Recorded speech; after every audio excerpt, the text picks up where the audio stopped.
अस्सलामुअलैकुम। Hi friends, कैसे हैं आप सब? आई होप कि आप सभी ठीक होंगे, अच्छे से होंगे। So today we will discuss about culture media, what is meant by culture media, what are its various requirements, what are its various constituents, और व्हाट आफ्टर दैट हम देखेंगे what are the different types of culture media, और हम देखेंगे इसकी different classifications, और after that हम इसके बाद देखेंगे क्लासिफिकेशन। हम इन डिटेल बात करेंगे क्लासिफिकेशंस के बारे में। सो फर्स्ट ऑफ ऑल हम देखेंगे what is meant by culture media. Culture media, it is defined as the any requirement which is used to isolate the bacteria from any clinical specimens. ये एक requirements होती है किसी bacteria के लिए जो हमें आइसोलेट करना होता है क्लिनिकल स्पेसिमेन पे। जब हमें हमारे पास कोई सैंपल आते हैं, कोई क्लिनिकल स्पेसिमेन्स आते हैं, हमें उसको डायग्नोसिस के लिए पहले हम उसके डायग्नोसिस के लिए किसी बैक्टीरिया को आइसोलेट करना है, उसी बैक्टीरिया को हमें एनालाइज करके डिटेक्ट करने, फिर डिजीज़ का ट्रीटमेंट हमें देना है। सो दैट इज़ वाई हमें कल्चर मीडिया यूज़ होता है for isolation of the bacteria. Now there are the various constituents which is used in the culture media like water, electrolytes, agar, peptone, blood and serum. Others water में क्या आता है? Distil water और portable water is used. Electrolytes में NaCl, sodium chloride और other any other electrolytes. अगर क्या होता है? अगर is used for the solidifying the culture media.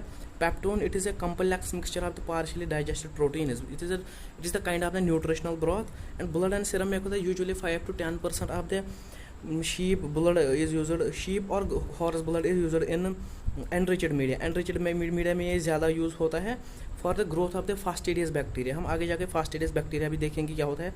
और अदर्स में क्या आता है? Meat extract, yeast extract and malt extract is used. और अब हम देखेंगे टाइप्स, इसके different types of classification, different types of culture media के क्या होते हैं। इसमें होते हैं 2 टाइप्स ऑफ कल्चर मीडिया, एक होता है मोनोफेजिक और दूसरा होता है बाईफेजिक। मोनोफेजिक में आते हैं 2 solid culture media and liquid culture media. Solid culture media ये तो होल मिक्सचर होगा या सॉलिड, और लिक्विड में अगर देखेंगे ये तो होल मिक्सचर ही होगा लिक्विड में हो, लिक्विड कल्चर मीडिया। तो इसको हम कहते हैं कि मोनोफेजिक, क्योंकि ये एक ही फेज में है। और बाईफेजिक में आपका सेमी सॉलिड होता है, इसमें सॉलिड भी और लिक्विड भी दोनों मिक्सचर्स होते हैं। तो अब हम देखेंगे इसके different types of classifications, on what basis they are classified. पहली बात अगर हम देखेंगे ये क्लासीफाई हुआ है on the oxygen and reducing substances, और उसके बाद ये क्लासीफाई हुआ है culture media on nutritional basis. तो पहले हम देखेंगे ऑक्सीजन एंड रिड्यूसिंग सब्सटेंसेज में क्या क्या आता है, और फिर हम देखेंगे न्यूट्रिशनल क्लासिफिकेशन में कौन कौन सा कल्चर मीडिया आता है।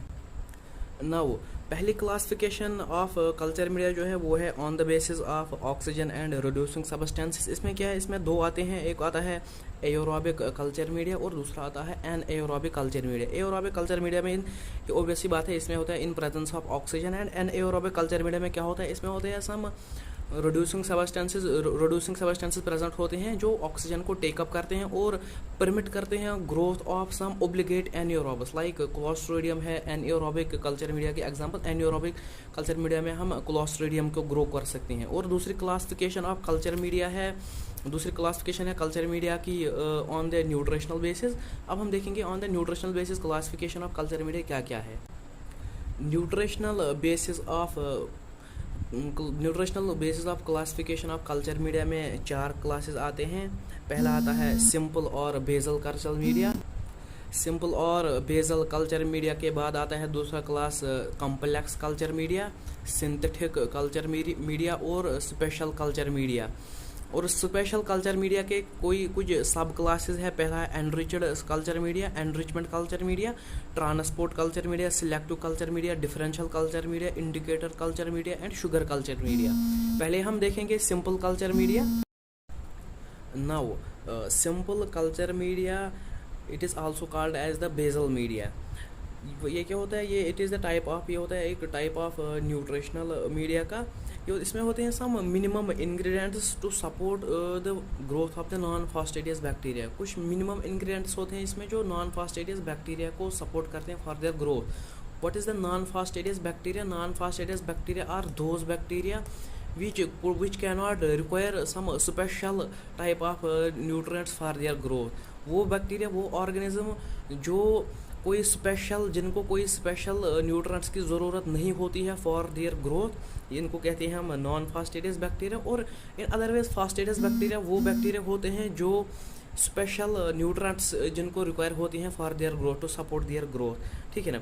और ये हमें यूज़ होता है for studying the bacterial growth curve, और it also helps to use us some detect us some biochemical tests like oxidase tests, catalase tests, etc. And it's also used to study the color character of the colonies, ठीक है।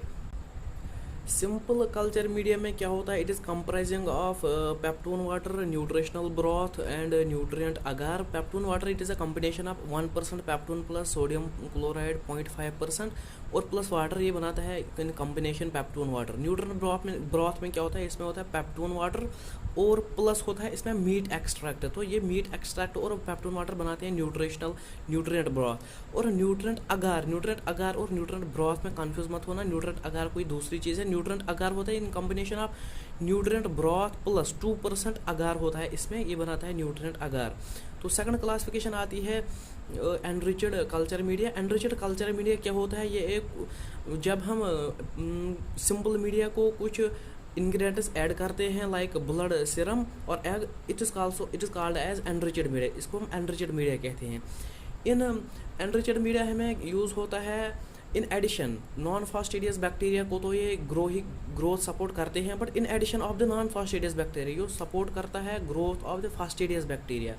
क्योंकि fastidious bacteria हमने भी देखा कि fastidious bacteria वो bacteria होते हैं, वो ऑर्गेनिज्म होते हैं जिनको रिक्वायर होते हैं some special type of nutrients for their growth, for to support their growth, ठीक है ना। इसमें होता है it contains blood agar, chocolate agar, liver, serum slope and blood culture media. अब हम देखते हैं ब्लड, चॉकलेट अगार किसको कहते हैं, जब हम हीट देते हैं ब्लड को हम जब जलाते हैं तो वहाँ एक कलर बनता है ब्लड को, उसको चॉकलेट कलर ब्लड बनता है, वहाँ हमें मिलता है, तो हम उसको बोलते हैं चॉकलेट अगार। ब्लड अगार ही होता है chocolate agar, not is any other ways. हम कंफ्यूज हो जाएंगे कि चॉकलेट अगार में सम शुगर्स वगैरह यूज़ होते हैं, नॉट एट ऑल। ये होता है ब्लड को हम जलाया हुआ होता है, ब्लड को बर्न किया होता है, तो इसको हम चॉकलेट कलर में मिलता है हमें ब्लड, फिर इसको हम बोलते हैं फिर chocolate agar. Now the another classification is enrichment culture media. Enrichment culture media क्या होता है, ये एक लिक्विड मीडिया होता है, इसमें सम इनहिबिटरी एजेंट्स यूज़ होते हैं, इसमें सम इनहिबिटरी एजेंट्स ऐड किए जाते हैं। जो इनहिबिटरी एजेंट्स हमें इसमें यूज़ होते हैं वो इनहिबिट करते हैं, सिलेक्टिवली इनहिबिट करते हैं कुछ ऑर्गेनिजम्स को, अलो करते हैं उनकी growth, and some of them organism उनकी इनहिबिट करते हैं ग्रोथ। मतलब कि हम सिंपल वेज में देखेंगे इनहिबिटरी एजेंट्स का इनहिबिटरी एजेंट्स के मीन्स है या कि यहाँ पे ये सम बैक्टीरिया को अलो करते हैं ग्रोथ के लिए, सम ऑर्गेनिजम्स को अलो करते हैं सर्टनली सिलेक्टिवली ग्रोथ के लिए अलो करते हैं, और some of them inhibit their growth, ये किसी ऑर्गेनिज्म की ग्रोथ इनहिबिट करते हैं। ये हमें कॉमनली यूज होता है for the isolation of pathogens from the clinical specimens like stool and sputum. Specimens हमारे पास आते हैं स्टूल में, हम कोई भी ऑर्गेनिज्म को आइसोलेट करते हैं। स्प्यूटम में like tuberculosis mycobacterium, tuberculosis bacterium होता है, उसको हम आइसोलेट करते हैं। ये उन चीज़ों में काम आता है इन द माइक्रोबायोलॉजी लैब। और इसमें क्या होता है, इसमें होता है इट कंटेन्स टेट्राथायोनेट ब्रॉथ होता है, इसमें ग्राम नेगेटिव ब्रॉथ होता है इसमें, और अल्कलाइन पेप्टोन वाटर होता है। टेट्राथायोनेट ब्रॉथ यूज़ होता है which to isolate the Salmonella Typhi. Salmonella Typhi किसी क्लिनिकल स्पाइसमैन में से आइसोलेट करना। ग्राम नेगेटिव ब्रॉथ होता है, ये यूज़ होता है आइसोलेट शाइजिला। शाइजिला एक बैक्टीरिया है, ये हमें यूज़ होता है कि शाइजिला को आइसोलेट करना from any clinical specimen. Alkaline peptone water भी यूज़ होता है विब्रो कॉलरी को आइसोलेट करने में। Now the another classification is selective culture media, as the name suggests selective.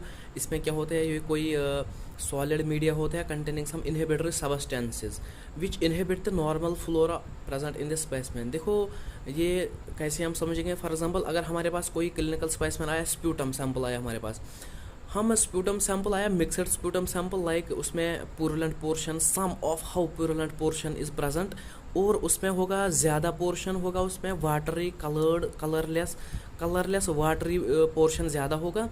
तो इसमें हम नॉर्मल फ्लोरा हमें प्रेजेंट होगा। अगर स्प्यूटम सैंपल में नॉर्मल फ्लोरा प्रेजेंट होता है, वाटरी कलर्ड में होता है, क्योंकि ओवरनाइट जो एक्यूमुलेट होता है स्प्यूटम उसमें गट की normal floral cells like epithelial cells, squamous cells, और प्यूरुलेंट पोर्शन जो होता है वो लंग्स में से, प्यूरुलेंट पोर्शन लंग्स में से एक्यूमुलेट होता है, और एक्यूमुलेशन होने के बाद हमें बैक्टीरिया, हमें कोई ऑर्गेनिज्म डिटेक्ट होता है प्यूरुलेट पोर्शन के पास, क्योंकि हमें स्प्यूटम सैंपल से सिर्फ लंग्स की कोई डिजीज़ या कोई भी लंग्स की डिटेक्शन होती है। सो दैट मीन्स कि सिलेक्टिव कल्चर मीडिया इस चीज़ में हमें यूज़ होता है कि अगर हम सिलेक्टिव मीडिया उस क्लिनिकल स्पाइसमैन, उस स्प्यूटम क्लिनिकल स्पाइसमैन में डालेंगे तो वो इनहिबिट करेगा, वो डेड करेगा स्क्वैमस सेल्स और डिस्ट्रॉय करेगा squamous cells and epithelial cells from the specimen. But जो प्यूरुलेंट पोर्शन में उसमें जब हम बैक्टीरिया मिलेगा, उसमें जो कोई पैथोजन मिलेगा, ये अलो करेगा ग्रो टू दैट बैक्टीरिया, ठीक है ना। इसमें कौन से मीडिया यूज़ होते हैं? पहले मीडिया इसमें यूज़ होता है LJ media, Lowenstein Jensen media. LJ media ये आइसोलेट करता है हमें Mycobacterium tuberculosis from the sputum sample, ठीक है ना। और दूसरा इसमें यूज़ होता है deoxycholate citrate agar DCA which isolate the Vibrio क्वालिटी from the stool. And third one is used for, इसमें यूज़ होता है xylose lysine deoxycholate agar XLD, it is used to isolate the Shigella from the stool.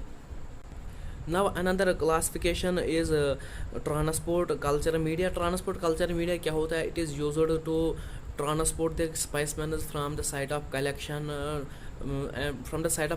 to the site to the diagnosis at laboratory, ठीक है ना। अगर हम कहीं collection में कोई सैंपल कलेक्ट करते हैं, कोई स्पेसिमेन कलेक्ट करते हैं, आफ्टर द ऑल जो उसकी प्री एनालिटिकल चीज़ें जो उसकी हम पूरी करके हम सैंपल को कलेक्ट करते हैं, फिर उसको किसी लेबॉर्ट्री तक पहुंचाना विदिन 2 आवर्स, ये हमें यूज़ होता है सैंपल कलेक्शन में लेबॉर्ट्री तक पहुंचने में। क्योंकि कोई भी टिश्यू जिसमें हम अगर देखेंगे कोई भी टिश्यू में कोई ऑर्गेनिज्म डेड ना हो जाए या ओवर मल्टीप्लाई ना करे तो we shows as false negative और फॉल्स पॉजिटिव रिजल्ट्स, ठीक है ना।